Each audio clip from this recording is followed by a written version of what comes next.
because he's set to go UFA this Friday at noon. That's right, Gino. We're now closing in on the final 48 hours before free agent frenzy, and yet still nothing to report between the Vancouver Canucks and Markstrom. There are a lot of different irons in the fire pursuing Oliver Ekman-Larsson, trying to decide what to do with Troy Stecher, but nothing done with their MVP. And so that leaves a lot of people around the league wondering if the Edmonton Oilers are going to be the front runner for Jacob Markstrom's services. I know that the Calgary Flames were interested in Jacob Markstrom as well, and as we start to see some of the pieces potentially come together a little bit on this goalie carousel, well, look at this here now. What do the Flames do? Do they then go back and turn back to Cam Talbot in this situation? I'm told that between the Flames and the Talbot camp, they've kept those lines of communication open, and it's certainly a possibility for the Calgary Flames to go back to Cam Talbot and David Rittich as their tandem. If not, you could also see the Flames be interested in Braden Holtby, a proud Western Canadian.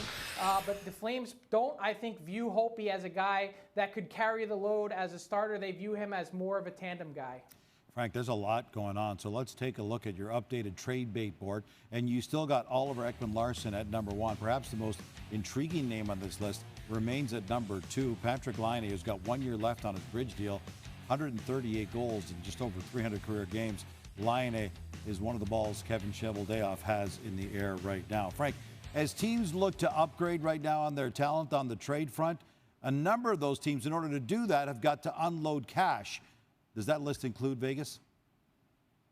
There's no doubt about that, Gino. Look at our trade bait board. It's dotted with Vegas Golden Knights players up and down the list. Their number 1 priority to this point has been to try and move goaltender Marc-Andre Fleury in the last 2 years remaining on his contract. They've been trying to find a third-party suitor to take that on. So far, they haven't been willing to pay enough in order to make that happen, to have a team retain enough salary. So then Kelly McCrimmon is going to have to look at the other pieces on his roster, and one of the names that's been talked about a lot has been center Paul Stastny. And I wonder if in this case that the Golden Knights don't get something done elsewhere with Stastny, would he make sense to go back to the Winnipeg Jets?